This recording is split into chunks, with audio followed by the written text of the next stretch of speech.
Updates are very important when you run current branch SCCM because that is the whole point of running current branch, where you get all the important feature updates available. Hello everyone, this is Jay Singh. Welcome to my channel TechNext Solutions, and in this video we are going to talk about and look at how to update your SCCM server. Beauty is you can do it from the console.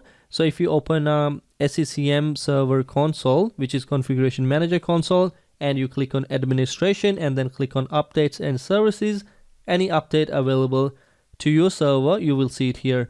And if you do not see anything here, make sure your SCCM server has internet connectivity and then click on Check for Updates.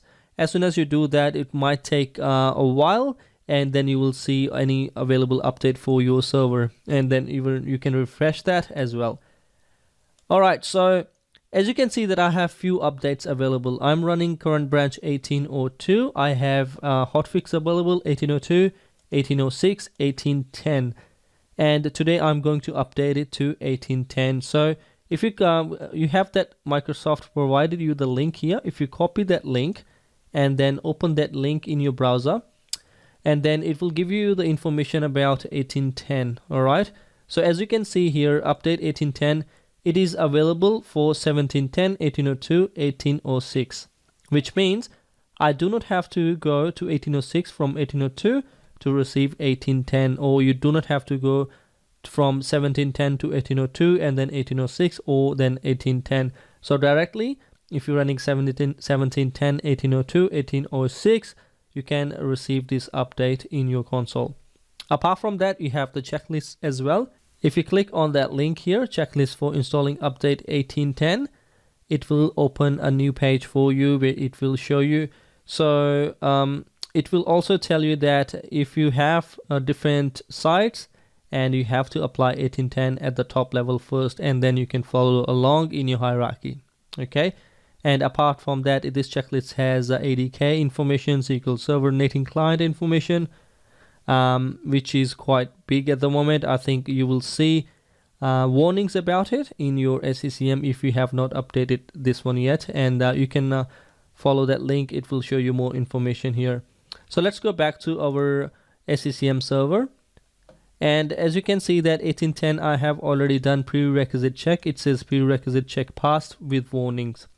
Other thing, before you run prerequisite check, I would like to tell you that maybe if there's any pending restart, make sure you restart your server. I have seen that where users had issues when they haven't restarted their server and they have ran this prerequisite check and their server is stuck at where it reports an error regarding the system restart. So it's very simple to run prerequisite check. You can right click and you can click on run prerequisite check, and it will run prerequisite check for you.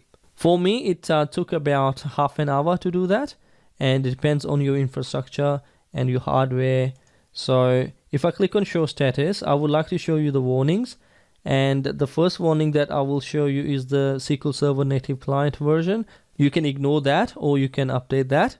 And there's another one is potential SQL Server performance issues. Okay, if you follow this link, and they will show you how to fix that problem. I have tried that, it does not fix the problem.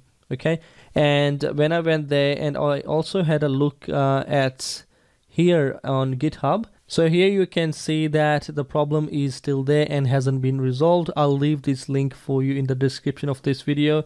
If you want to go through, you can have a look by yourself. So let's go back to SCCM server, and these are the two warnings I have. I can ignore these warnings. So to update, I'll go back to administration, and on this update I will right click and install update pack. Also, if it's not downloaded, as you can see here, the hotfix, I'm taking this just as an example, it is just available for download. I can right click and download that. So if 1810 says available to download, you can right click, you can download it first, and after that we can run prerequisite check. Okay, so let's just install this update pack, and I will click on install update pack. So this is a wizard. This gives the general information. So ignore any prerequisite check warnings and install update regardless. If you do not check that and you have these warnings, and it will not install the update. So I'm going to ignore the warnings. Click next, and these are the features. I will keep everything default unless you would like to add anything extra on top. Let's go ahead. Upgrade without validating, validate in production collection. So I will upgrade without validating. Click next. I accept the terms. You can add or update your software assurance expiration date. I do not have. If you have, you can check that in here. I will go ahead and next, and this is the summary. Click next. Okay, so you can see this window says success, and you can close that. So it's checking prerequisite again, and then after that it will install. You can click on show status, and after that you will see here, and you can right click here and then click on show status again, and it will show you the full information. Here you go. So download completed, and then the replication, it has completed as well. Prerequisite, it will go through the prerequisite again, and then on installation you will see that it says status not started. You will see it will change to started. Okay, so you can refresh that as well. Apart from that, if you want to check logs, so the logs are available on hetman.log for details.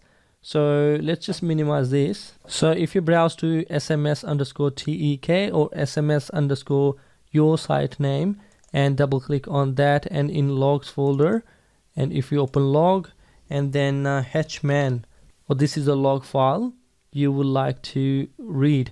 So hetman, a log file, if you double click on that, and you will see that it will show you any changes or any updates regarding your update. And I'm using configuration manager trace tool to read that file. And you should know that the trace, CCM trace, it actually lives under tools here. So if you go back to your sms_site name and under tools, you see CCM trace here. If you use this tool, it will give you a better look of the log file and better information. Alright, so prerequisite check again. It ran the prerequisite check again, and it has completed with the warnings, and installation has started, and you can see that some of the parts are completed. So I will be back once this is done, and we'll see how it goes. Alright, so I was trying to refresh it, and I got this message that a new version of console is available. At that time, installation was finished and post installation was in progress. So I went back, tried to refresh it, so it came up with the message. So what I'm going to do is, it is highly recommended as soon as you see this, just update your config manager console. Otherwise, it could corrupt your SQL Server database in the backend, which runs for System Center Configuration Manager. So I will click on OK, and it will try to install the newest configuration manager.